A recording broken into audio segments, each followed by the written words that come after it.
I miss y'all. I haven't done like a mukbang, you know. Y'all know whatever it's called. So it's funny because today I have burnt chicken, and some rice. But I don't know what chicken. It's like chicken rotisserie rice, chicken something rice. So there we go. If you can see, you can see. So yeah, what ended up happening was I had left the oven. Well, I had left the food cook too long, honestly, because I was honestly talking on the telephone and letting the food cook, and I could smell it, but I was just like, it ain't doing nothing. Like, it ain't like burning or anything. And I was like, I'm gonna continue with my conversation. But honey, when I got back to that stove, chicken was done. Chicken said, I'm done. I'm done. Like, we're done. Like, but I was like, I'm not about to waste it. I'm about to smash this. So yeah, so I decided to keep it. And if you know me, you already know, I believe alcohol is good for the body, especially wine. So yes. Peace. So what am I going to talk about today? Like, I mean, I kind of low-key came prepared, but I didn't come prepared. So yeah, but before we start, chicken was alright. Before we start, there's this song that y'all, I've been like just blasting like for like the last couple days. And it's probably old, but I'm gonna play it. Hold on. I'm gonna skip forward so y'all can hear like the main lyrics.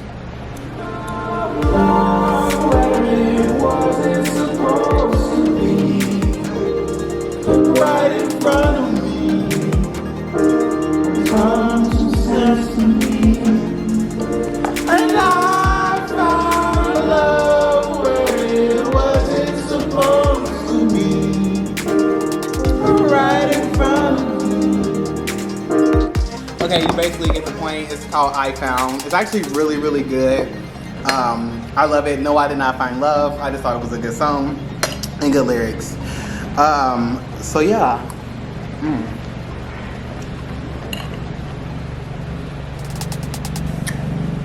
You know, this ain't too bad. You know, the rice ain't got that much flavor, but I'm actually hungry because I ain't ate all day. I know, right? I ain't ate all day. So what had happened was I had woke up at like 4:15 this morning, and I've been working ever since 4:15. Like, and today's Sunday, but I've been working and like having some calls with like some friends that are like kind of doing the same thing that I'm doing, and we've been talking or whatever.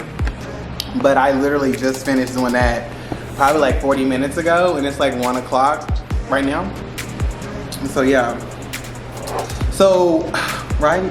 So I know. Oh my God. Look, there's no ranch in here. Like, you know how like you at the last. Like, I'm at the last. Like last. Hold on. That's like really like low-key the last. I'm not gonna stop. So yeah, so some of the things that I want to talk about is like stop calling me whitewash, as well as life hardships and, you know, relationships, and be you. Like, I came prepared, so, you know, I try to come prepared or whatever. So like I said, the first one was stop calling me whitewash, and this is like a dead serious thing, like really serious. Like, I may be smiling about it, but really, like, please stop. Like, one, it's annoying, and I'm pretty sure other people that are like me get called this too.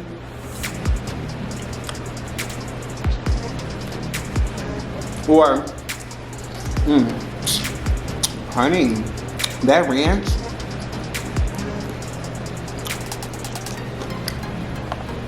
made everything hit the spot.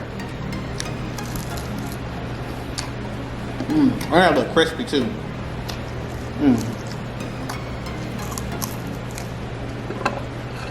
Maybe these was cooked right. You know, because I don't like no soggy wings. Okay, so yeah. Stop calling me whitewash. Like, it's really degrading, and it's actually really hurtful, if I'm being honest. Like, the reason it's hurtful because, like, behind the whitewash other individuals, I'm pretty sure, go through this, like, oh, you're trying to be white, you think you're better than this and that. Just because you're trying to better yourself or get a better level of education, people think you're trying to be white. Are you telling me that black people can't be smart, black people can't talk well, black people can't have financial wealth or financial freedom? Like, and what's so crazy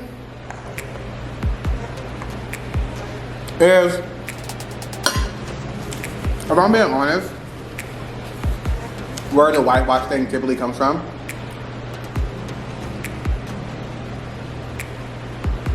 it typically comes from, like, black people. And granted, some of my white friends say this stuff too. They be like, oh my God, you're such an inside out Oreo. I'll be like, let me smile. But I be dead ass, be like, saying to myself, like, only if you knew how hard it really is, like, just being a educated black male and you, the other individuals are thinking you're trying to be white or you're trying to be better than, or you think you're better than. No, I'm just trying to better myself, like, get myself up. Like, education is key. Like, so it's just so hurtful because when you're trying to help, you know, other friends that look like you, they degrade you, or they be like, oh, you think you're better. I'm like, no, like what? Or they be like, oh, I've heard I have white people expectations. I told myself, what the f is that? Alright. I've never heard that before. Well, until I heard it. You know, first time for everything. I ain't gonna stunt you. Chicken ain't all that, but I'm hungry. So yeah, stop calling me whitewash. It's so hurtful and annoying. And it's not being white. It's just about bettering yourself. And you sound stupid when you say it. Ooh, that was strong. I take it back. I take the last part back, the stupid part. You don't sound stupid. That was real strong. That was real strong. That was a little aggressive right there. You must have felt that, Dwayne. I really did, because I really hate. Ooh, talking to yourself on camera. My bad, y'all. Woo. I'm supposed to be talking to them. So, I just really hate it. Like, you know, I've heard it like all my life, basically. Especially when I was in high school, I heard it the most. Right?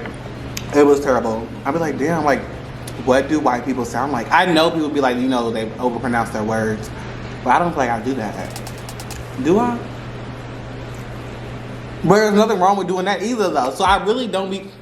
Let me just eat my chicken and move to the next topic. Just stop calling me whitewash. So, the hardships in life. So that's what we're about to talk about. And the reason I moved on to this subject is because I was talking to one of my buddies that I went to college with. And basically he was just like, you know, Dwayne, you really need to tell people, like, about the hardships that you've been through.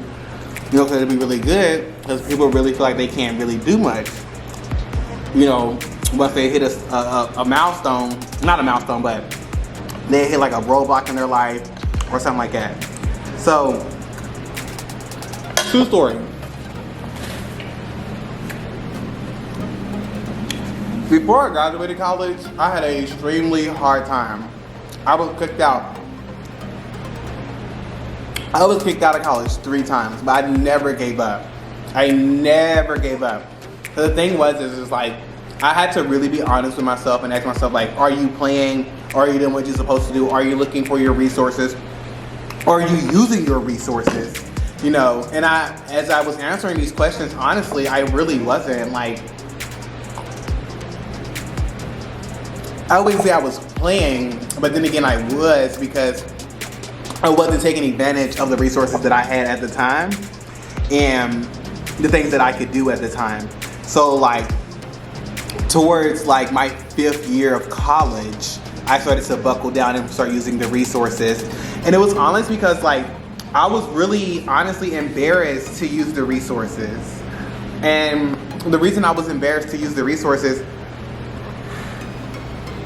is because of like how people see me or view me as an individual and put these stereotypes or standards on me.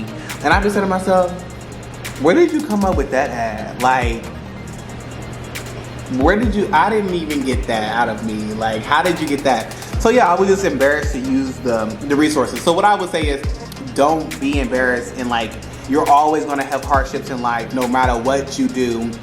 But the main thing that I would say, and that I have heard from multiple motivational speeches and stuff like that, is definitely do what is hard so your life can be easy. Because no matter what, something is going to be hard.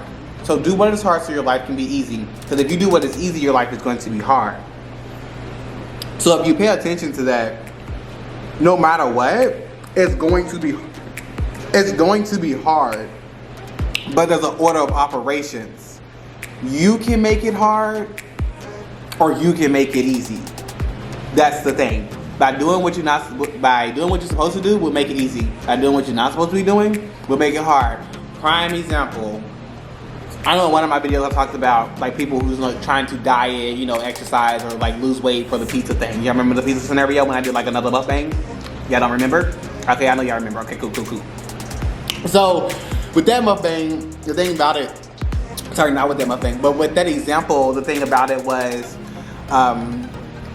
do what is hard so your life will be easy. Like the pizza scenario, like what I had to learn was in college I needed to do what was hard so I could graduate and my life could be easy. And I see that now in my day-to-day life, like as me working and stuff like that, because I work from home mainly. So I see that, so I know I need to start creating things for my personal self so my life can be easier in the future. So that's kind of like the thing with the hardships and stuff like that. Another thing with hardships, because one thing I don't want people to assume that my life is easy or that I live like this great lavish life that I'm not actually either working for or putting the time in. Because what I typically do is make things seem like they're easier than what they actually are.